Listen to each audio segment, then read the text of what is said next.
नमस्कार दोस्तों, आज एक और पारिवारिक कहानी में मैं आपका स्वागत करती हूँ। आज की कहानी है जब सास और पति ने अपमानित कर बहू को धक्के मारकर घर से बाहर निकाला तो बहू ने किया कुछ ऐसा कि उनकी अक्ल ठिकाने आ गई। रमेश सुनो तो एक बार मेरी भी, रमेश ने झापड़ मारते हुए कहा। अब क्या सुनूं?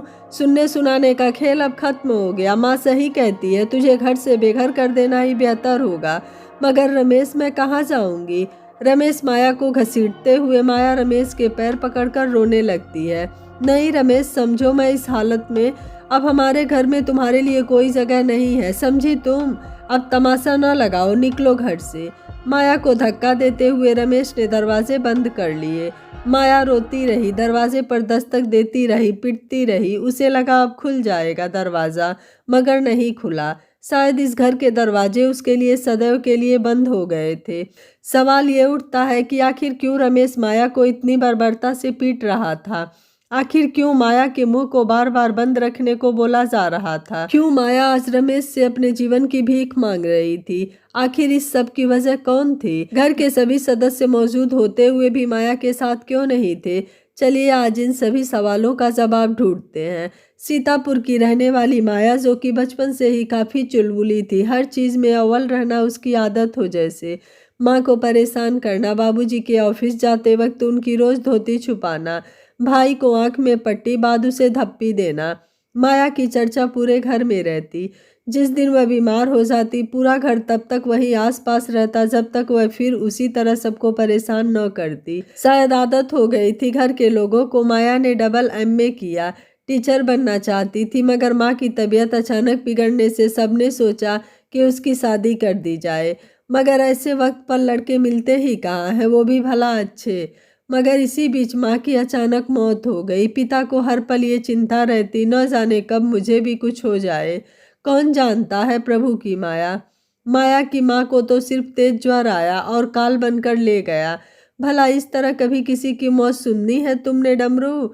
डमरू जो कि माया के गांव के दूर के पाटीदार थे, जिनका घर गांव का गिर जाने से सब यहीं आकर बस गए थे।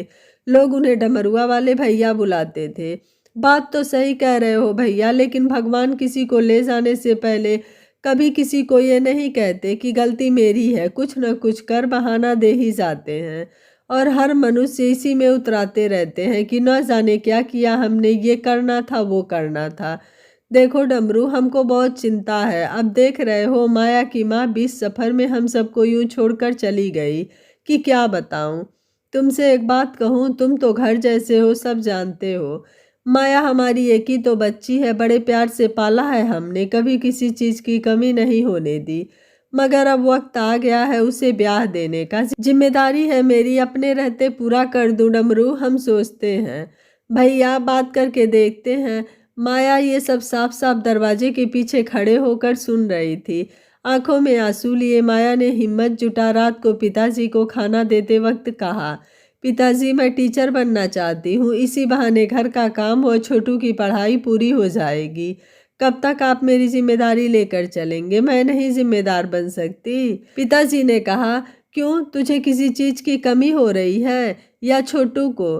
पिताजी अगर मगर कुछ नहीं। देख माया, शादी हो जाएगी तो तेरी जिंदगी भी सुधर जाएगी, वरना कल को यही दुनिया कहेगी माँ के बढ़ते बाप ने बेटी की जिम्मेदारी नहीं समझी और भेज दिया नौकरी के लिए।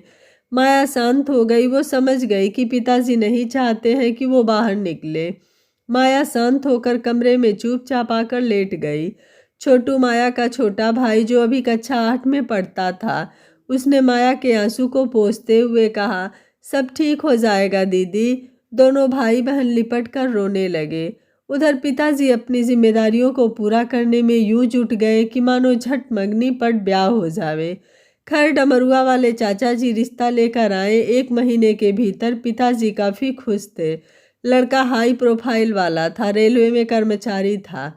किस पोस्ट पर इससे उन्हें मतलब ही नहीं था। अच्छा खासा घर और सबसे बड़ी बात, लड़के का घर भी सीतापुर में ही था। पिताजी प्रसन्न हो गए। उन्होंने माया को बुला रमेश की तस्वीर दिखाई। माया समझ चुकी थी कि वो कुछ भी कहे न कहे पिताजी तो ब्याह ही देवेंगे, तो क्या फर्क पड़ता है तस्वीर देखने का। उसने बस हाँ कह दिया। उसी साल उसकी शादी कर दी गई। माया नए घर में प्रवेश की कुछ दिन वाकई सब कुछ इतना लोभान्वित था कि उसने कभी सपनों में भी नहीं सोचा था कि कभी उसके साथ कुछ ऐसा घटित हो जाएगा कि वो परिवार के सभी लोग बड़े अच्छे से आदर के साथ रहते, मगर सासू माँ का रुख थोड़ा ठीक न था। हर पल बासी भोजन ही खाने को बोलती। माया कुछ न बोलती और खा लेती। एक रोज वो किचन में काम करते करते गिर गई। सास को लगा बहू पेट से है। उन्होंने सबको बुला लिया। सब आनन फानन में हॉस्पिटल ले गए, मगर वहां कुछ और ही राज खुला। माया पेट से नहीं अपितु ब्रेन कैंसर की शिकार हो गई। सभी उसे वहीं छोड़कर चले आए। माया किसी तरह वहां से घर आई। अभी घर के दहलीज पर कदम रखी ही होगी कि सास ने फरमान सुना दिया, नासपीटी जितना दहेज न लाई उतना तो हमें लूटने के लिए बीमारी लेती आई। आज ही बुलाओ इसके बाप को, मैं भी तो पता करूं भला इतना बड़ा राज क्यों बनाकर भेजा। माया रोती रही। शाम होते होते पिताजी घर आ गए। आज पहली बार पिताजी माया के ब्याह के पूरे 1 वर्ष होने को ही थे। बस कुछ 3 माह ही बीते थे 1 साल लगने में, तब आए। उसके पहले कभी नहीं आए। बहुत दिनों के बाद उन्हें देख रही थी। माया की सास स्वागत कुछ यूं की कि वो कभी सपने में भी नहीं सोची थी। उनकी बोली भाषा कुछ यूं बदल गई, जाने कितनी दुश्मनी हो पिताजी से। सुन लीजिए, हम आपकी यहाँ खातिरदारी के लिए नहीं बुलाए हैं, बल्कि ये बताने के लिए बुलाए हैं कि आपकी बेटी। बाबूजी बिन बात सुने ही बोल पड़े, हाथ जोड़कर, बच्ची है, अगर इससे कोई गलती हुई है तो हम माफ़ी मांगते हैं। दरअसल इकलौती होने से थोड़ी चुलबुली है। माया दूर खड़े ही रोने लगती है। आज वो ये नहीं समझ पाती कि अपने पिता से क्या कहे। उन्होंने सासू माँ की बात को काटते हुए कहा, मेरी तरफ से माया ये सब क्या सुन रहा हूँ। अब तुम बड़ी हो गई हो, अपनी चुलबुली हरकत बंद। सासू माँ बीच में ही टोकते हुए, अरे भाई साहब पहले सुन तो लीजिए तब बोलिए, अभी तक आप कुछ सुने ही कहाँ हैं। पिताजी सासू माँ को देखने लगे। सासू माँ ने कहा, आपकी ये करमजली बेटी हमारी और हमारे बेटे की तो जिंदगी ही खराब कर डाली है। अरे बांधना ही था तो सच बोलकर बांधा होता हमारे गले। देखो कैसे भोला बने फिर रहा। इसकी बेटी भी बाप को ही गई है। आपकी बेटी की आज तबीयत बिगड़ी, मुझे लगा खुशखबरी है, मगर यहाँ तो हमारे घर में किलकारी नहीं मातम गुजेगा ऐसा लगता है। माया के पिता हाथ जोड़ बोले, ऐसा क्या हुआ, आप ऐसे न बोले। आपकी बेटी को ब्रेन कैंसर है, आपने क्यों छिपाया, क्यों छुपा कर ब्याह दिया। मुझे तो लगता है इसकी माँ को भी वही रोग रहा होगा। झूठ बोलकर हमारे सर मत दिया। कान खोलकर सुन लीजिए, ये यहाँ तभी रहेगी जब आप इसके इलाज के लिए पैसे देंगे, नहीं तो अपनी बेटी को लेते जाओ। वैसे भी दहेज भी आप इतना नहीं दिए हैं कि हम इसका इलाज उसी से कर ले। मगर अब अगर मगर आपके हाथ है, सोच लीजिए। पिताजी दामाद जी की ओर देखते हुए बोले, मैं कहाँ से करूँगा बाबू, आप तो समझो। आप तो इतना पा ही रहे हो कि कुछ मैं कुछ आप मिलाकर बेटी माया का इलाज करवा दे। माया रोने लगी। सास ने तंज कसते हुए कहा, आय हाय बेटी शेर बाप सवा शेर ही ठहरा। मेरा बेटा अपने लिए कमाता है, हमारे लिए कमाता है, न कि तेरी बेटी के लिए।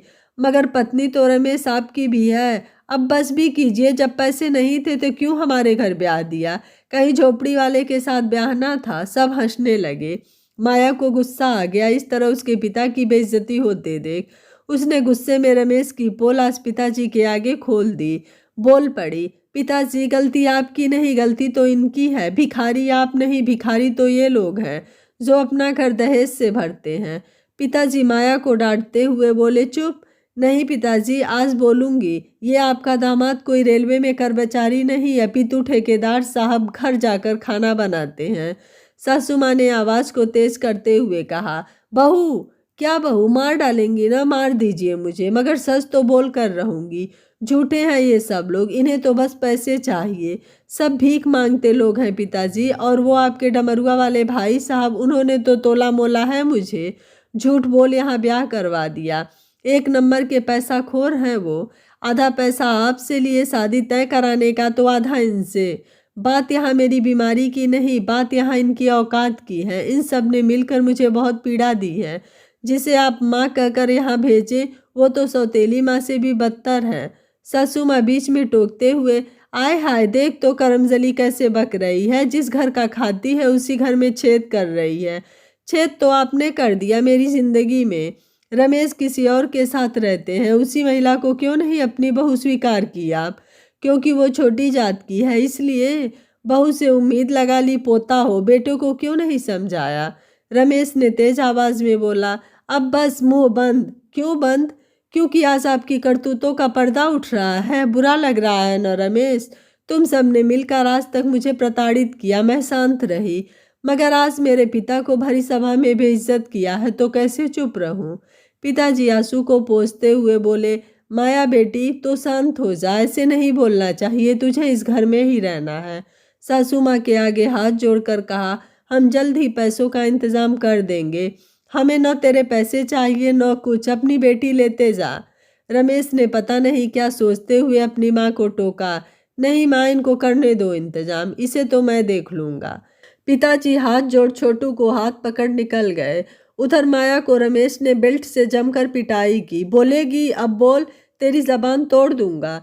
सासू माँ के कहने पर रमेश ने छोड़ दिया। अधमरी सी माया पलंग के एक कोने को पकड़ सुबक रही थी, बस यही सोच रही थी कि पिताजी कहाँ से इंतजाम करेंगे। समझ नहीं आ रहा क्या करूं। उधर पिताजी और छोटू की सड़क दुर्घटना में मौत हो गई। जब ये खबर माया को पता लगी तो माया बल भरकर रोने लगी। अब उसका कोई नहीं था यहाँ। उसने रमेश को झकझोरते हुए कहा, खा गए ना मेरे पिताजी को भी तुम लोग, इससे अच्छा तो मुझे ही मार डालते। माया फूट फूट कर रोने लगी, मेरा मासूम सा भाई, उसकी भी बलि चढ़ा दिए तुम सब ने। माया रोती रही। सास ने रमेश को टोकते हुए कहा, इसका कुछ करना ही होगा।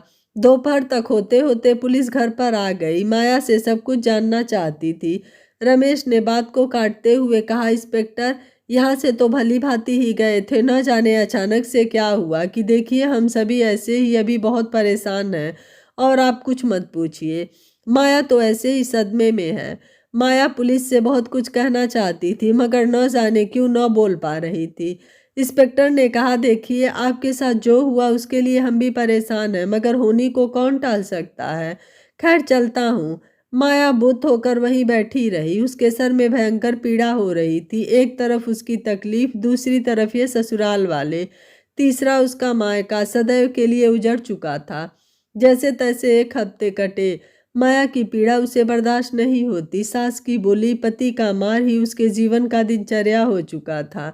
आए दिन ये होता रहता। जहाँ उसका इलाज करवाना चाहिए वहीं उसका इलाज कुछ इस रूप में होता कि वो अधमरी की तरह हो चुकी थी। एक दिन तो तब हद हो गई जब रमेश शराब पीकर आया और माया को जबरदस्ती घसीटते हुए किचन के कमरे में ले गया और जबरदस्ती संबंध बनाया। माँ से कहा, ले तेरी खुशी के लिए कर दिया, मगर बच्चे को कोई भी दिक्कत हो गई ना तो तू समझना, एक तो झेला नहीं जा रहा और दूसरे को न्योता दे दिया। इस तरह रोज माया के साथ गलत करता। उसके बाद उसकी गलती हो न हो उसे बेल्ट से पीटता। माया समझ चुकी थी अब उसकी जिंदगी इसी नरक में ही है। एक रोज फिर माया से सास की नोक झोंक हो गई और रमेश को सास ने भर दिया। और फिर क्या, एक ऐसा इल्जाम लगाया मेरे माथे पर कि इसका चक्कर तो हमारे छोटे बेटे सुजीत से चल रहा है। सुजीत चुपके चुपके माया को उसके बीमारी की दवा ला ला कर दिया करता था। उसकी माँ ने गलत समझ लिया। माया ने झुझला कर कहा, बस बहुत हो गया, जब मन किया पीट लिया, जब मन किया जो बोल लिया। अरे घिन आती है मुझे आपको माँ कहने में, कुछ तो शर्म करिए। रमेश ने माया को फिर मारा और कहा, माँ सही बोल रही थी, इसे कब का घर से निकाल देना चाहिए था। निकल हमारे घर से। रमेश छोड़िए मुझे, मैं इस हालत में कहाँ जाऊंगी। रमेश रमेश रमेश ने घर से धक्का मारते हुए बाहर निकाल दिया। माया रोती रही, दरवाज़ा पीटती रही, लेकिन आज उसे घर में कोई सुनने वाला नहीं था। माया ने तय कर लिया कि आज वो खुद को सड़क हादसे को सौंप देगी। बस खुद को किसी तरह संभालते हुए निकल गई सड़क की ओर। हर कोई उसे ध्यान से देख रहा था। कुछ लोग कह रहे थे, अरे ये तो उनकी बहू है, इसको क्या हुआ, कैसे पागल जैसी हालत बनाई फिर रही। कोई कहता, अरे लगता है गर्भ से है, इसके तो पिता भी नहीं है, अब तो ये कहाँ जा रही। माया सुध बुध खोए चुपचाप सबकी सुनती रही। न हाथ में पैसे, न सर पे छत। चप्पल भी उसकी काफ़ी टूट चुकी थी, कभी पत्थर उसके पाँव में चुभते तो कभी कुछ। एक रात बस स्टैंड पर ही गुजर गए। अजीब अजीब तरह के लोग उसे देख हरकत करते। उसने तय कर लिया कि यूं ठोकर खाने से बेहतर है कि खुद को ही खत्म कर लिया जाए। उसने जान देने के इरादे से एक गाड़ी के सामने आ गई। उस गाड़ी के चालक ने जल्दी से ब्रेक मार दी और वह गाड़ी से टकरा कर गिर गई और बेहोश हो गई। गाड़ी में एक लेडी बैठी हुई थी। उन्होंने बाहर उतर कर देखा और उसे अपने ड्राइवर की मदद से उठाकर हॉस्पिटल ले गई। जब उसे होश आया तो वह उनको देखकर रोने लगी।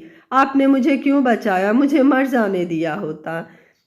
बेटा, तुम अपनी कोख में एक बच्चे को जन्म देने वाली हो और तुम इस तरह मरने की बात कर रही हो। क्या बात है? कोई तकलीफ है?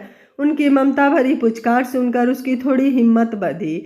उसने अपनी सारी तकलीफ उनके सामने कह दी और अपनी बीमारी के बारे में भी बताया। जब एक रास्ते बंद होते हैं तो भगवान और दूसरे बहुत सारे रास्ते खोल देता है। वह औरत एक सोशल वर्कर थी और समाज और ससुराल के द्वारा प्रताड़ित महिलाओं को न्याय दिलाने का काम करती थी। उसने उसे न्याय दिलाने का वादा किया और उसे अपने सामाजिक संस्था में ले गई।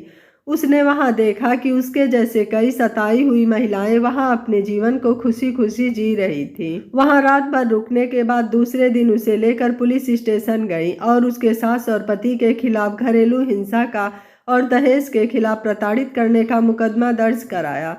पुलिस जब रमेश के घर गई तो रमेश यह सुनकर सन्न रह गया। रमेश और उसकी मां को पकड़कर पुलिस स्टेशन ले गई। वहां माया की गवाही पर सास और पति को सजा हो गई। माया का इलाज वही संस्था ने कराया और माया ठीक हो गई। माया उसी संस्था में कुछ काम कर अपना जीवन यापन करने लगी। यह कहानी आपको कैसी लगी? आप मुझे अपनी राय कमेंट बॉक्स में जरूर दीजिएगा। वीडियो पसंद आया है वीडियो को लाइक शेयर एंड चैनल को सब्सक्राइब कर लीजिएगा। Thank you for watching. मिलते हैं अगली कहानी में।